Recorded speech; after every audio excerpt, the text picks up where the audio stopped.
बांग्लादेश का तख्ता पलटने वाले कौन हैं वो 3 विद्यार्थी? क्या बांग्लादेश में हिंदू मंदिरों पर किया जा रहा है हमला? क्या है इसकी सच्चाई? देखिए मेरे साथ हक की आवाज में। मैं हूं शकील अहमद बागमारे। BA-MA में पढ़ने वाले 3 लड़कों ने एक बांग्लादेश को ही नहीं पूरी दुनिया को हिला डाला और बता दिया जो लोग देशभक्ति का सर्टिफिकेट बांट रहे थे उन्हें संदेश दिया, देश किसी के बाप दादा की जागीरी नहीं है। देश देश होता है, वो सबका होता है, किसी एक का या किसी एक मजहब का नहीं होता। जिसने देश को अपने बाप दादा की विरासत समझा उसका हाल शेख हसीना जैसा होगा। जिस शेख हसीना के पिता मुजीबुर रहमान ने बांग्लादेश को बनाया था, उसी की बेटी जब सत्ता के नशे में तानाशाह बन गई, विद्यार्थियों को रोंदने लगी, इन्हें गद्दार कहने लगी, तो उन्हीं विद्यार्थियों ने बता दिया कि लोकतंत्र किसी हसीना पर फिदा होने की चीज नहीं है। किसी भी तानाशाही के दिल में ये गुरूर ना रहे कि वो पूरे देश को देशद्रोही साबित करके अपने आप को खुदा साबित कर देगा। तो इतिहास गवाह है, दुनिया में कोई भी तानाशाही का अंत अच्छा नहीं हुआ है। और किसने सोचा था बांग्लादेश के ढाका यूनिवर्सिटी के हॉस्टल में रहने वाले 22, 24, 26 साल के 3 लड़के लोकतंत्र के रास्ते तानाशाही बन बैठी हसीना की लंका ही जला देगी और इतिहास रच देंगे और खुद नई सरकार बनाने की दिशा यही स्टूडेंट तय करेंगे। किसी ने भी नहीं सोचा होगा। और आज इन स्टूडेंट को गद्दार और देशद्रोही कहलाने वाली शेख हसीना सर छुपाने के लिए भागती फिर रही है। इस वीडियो में आपको इन 3 लड़कों के बारे में जानना बहुत जरूरी है, क्योंकि आप समझ सकते हैं कि स्टूडेंट्स क्या कर सकते हैं जब वो करने पर आ जाए तो। और इन स्टूडेंट्स को पकड़कर इन पर जुल्म करने वालों का अंजाम लोकतंत्र में क्या हो सकता है। जिस शेख हसीना ने 15 साल से प्रधानमंत्री की कुर्सी पर बैठी थी, उसी शेख हसीना को इन 3 स्टूडेंट्स ने 15 दिन में अपने ही देश से देश छोड़ने पर मजबूर कर दिया। इन 3 लड़कों में पहला नाम है नाहिद इस्लाम का। यह चेहरा इतना बड़ा चेहरा बनकर उभरा है जो इस आंदोलन का मुखिया बन गया है। इस पर इतना जुल्म किया गया, इस आंदोलन को रोकने के लिए पुलिस ने नाहिद को 20 जुलाई की सुबह हॉस्टल से उठा लिया था। इसकी इतनी पिटाई की कि इसके शरीर में निशान बन गए जो आप तस्वीरों में देख रहे हैं। जब पुलिस की मार पर बेहोश हुआ तो इसे एक ब्रिज के नीचे बेहोशी की हालत में ही फेंक दिया गया था, जहां से इन्हें हॉस्पिटल ले जाया गया। इस हादसे के बाद स्टूडेंट का गुस्सा और भड़क गया और फिर 26 जुलाई की जासूसी पुलिस शाखा ने इसे फिर उठा लिया और इस बार सिर्फ नाहिद इस्लाम को ही नहीं, इसके साथ 2 और लड़कों को उठाया गया और ये दोनों ही इस ढाका यूनिवर्सिटी के स्टूडेंट हैं। आसिफ महमूद जो लैंग्वेज स्टडीज से BA कर रहे हैं। आसिफ महमूद को इससे पहले भी पुलिस ने उठाया था और इन पर भी जुल्म किया गया था, जो पुलिस की मार की वजह से हॉस्पिटल में अपना इलाज करवा रहे थे।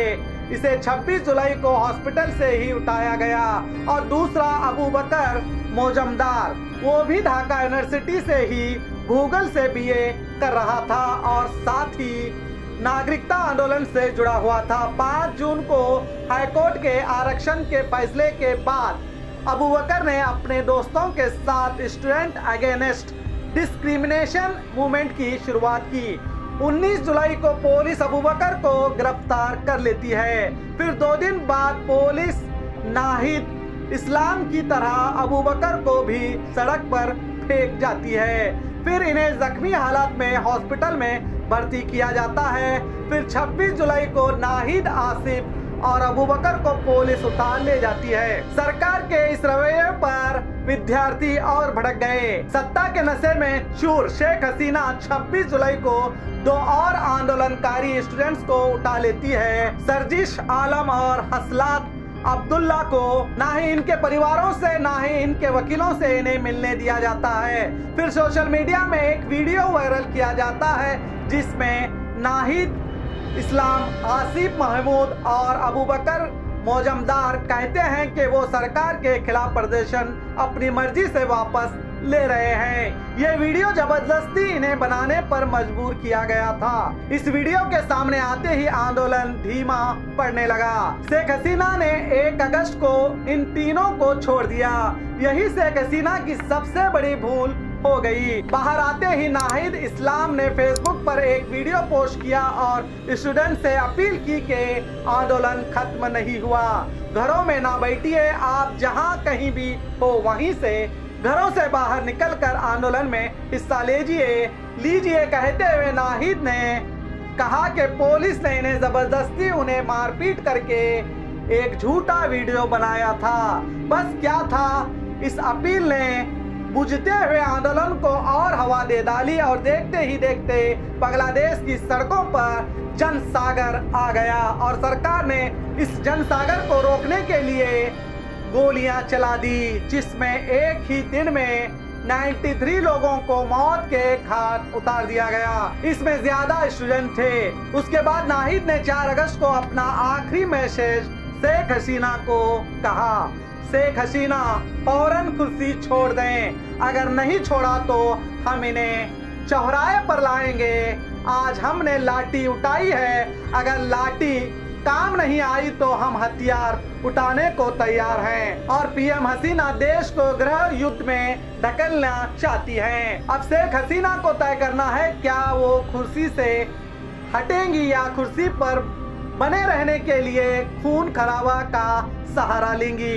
इस बयान के आते ही हसीना की उल्टी गिनती शुरू हो गई थी। पीएम हसीना ने नाहिद इस्लाम और इस आंदोलन को कुचलने में कोई कमी नहीं छोड़ी थी। इस मैसेज के आते ही पुलिस सेना ने भी अपने हाथ ऊपर खड़े कर दिए। उसके बाद सेना ने ही शेख हसीना से रिजाइन लेकर देश छोड़ने पर उन्हें मजबूर कर दिया।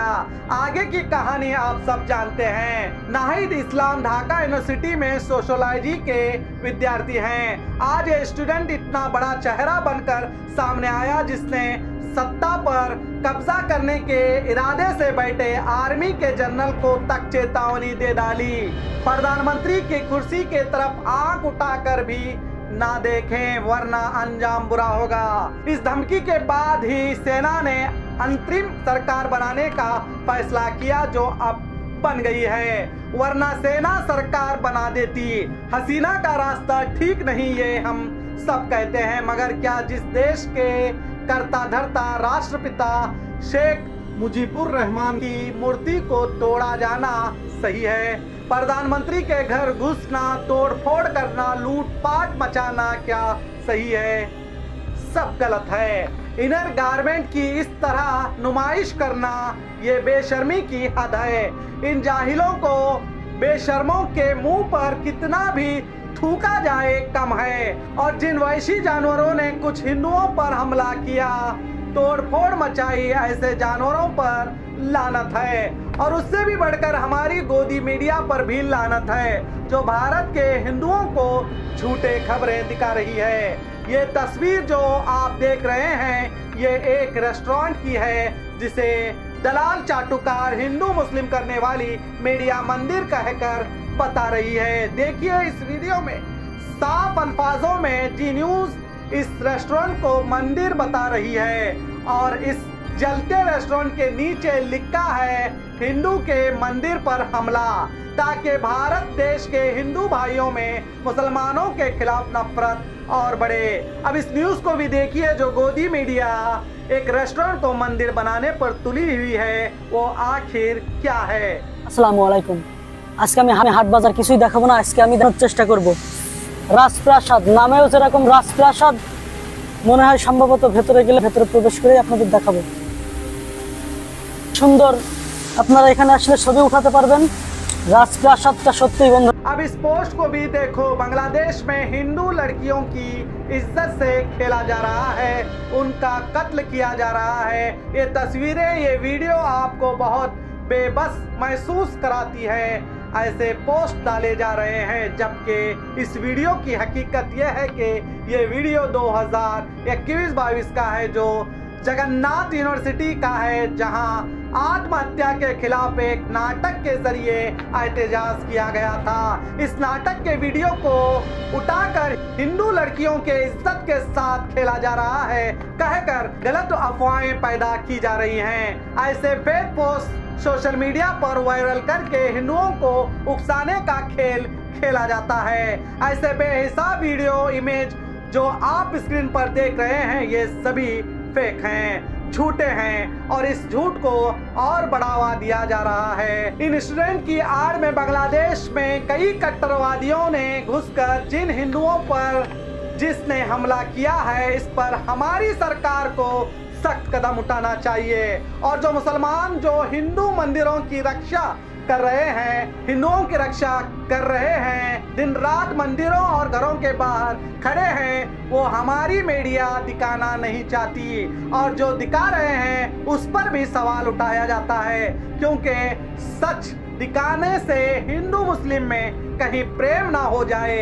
गोदी मीडिया का मकसद है भारत के मुसलमानों और हिंदुओं को आपस में लड़ाए रखना, जिसके लिए ही ये सच को छुपाकर झूठ दिखाते हैं। देश के समझदारों के लिए ये न्यूज है। अगर समझ में आए तो इस न्यूज को इतना वायरल करो कि अन्य भक्तों की भी आंख खुल जाए।